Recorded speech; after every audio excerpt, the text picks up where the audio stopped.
kabanga yamma tunde menale yatizar tunaya mutana tunaunde wada wadiya kabanga yakila kasawagi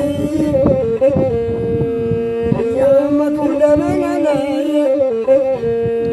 samai gadundani yadache wadundani Kamena manurra gurdani Niri majala dundani Ibu pakena gumaya Ibu pakena gumaya Ashabatunda sana kaluna gubamoy Isu paglapena gubaya Dargaggosa diise warra gudeda diise Jaalante ijoollee amboomo ijoollee rarraalfataa ijoollee tambiicaa marii fira isaa dhiisee galgalaan gawwaamanii acaaluu mancaasanii reeffa isaa jalaatanii kabaroon biraatanii utuma baddee baddeeme bisin gaandichaan baddu utuu acaaluun du'e utuu eegumanni du'e badeemmoo quuqamni Oromoo naftuum quuqamni Oromoo naftuum erga doddomni jigee meelaaf toomarra malee quuqamni Oromoo naftuum akkuma acaaluun deessamee duunee banna malee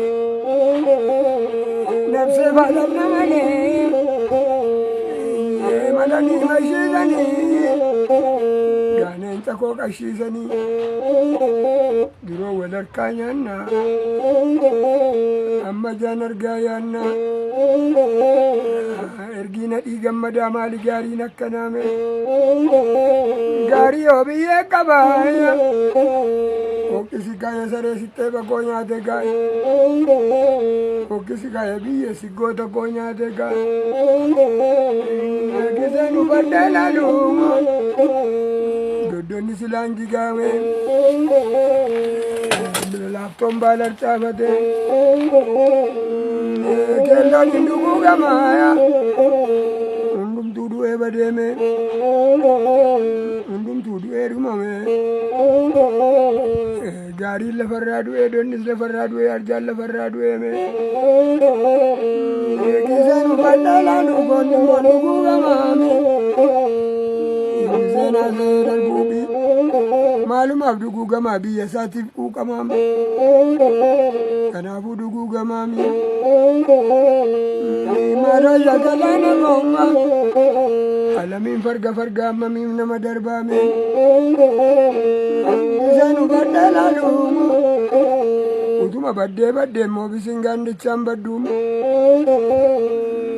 Waro badamale garbun cillimon baddum mo faggaye badamale Yo makane nyofte yo makane sabte mo makana calum badu bedu tam badamale Sena sa silana Garan ko silang fayu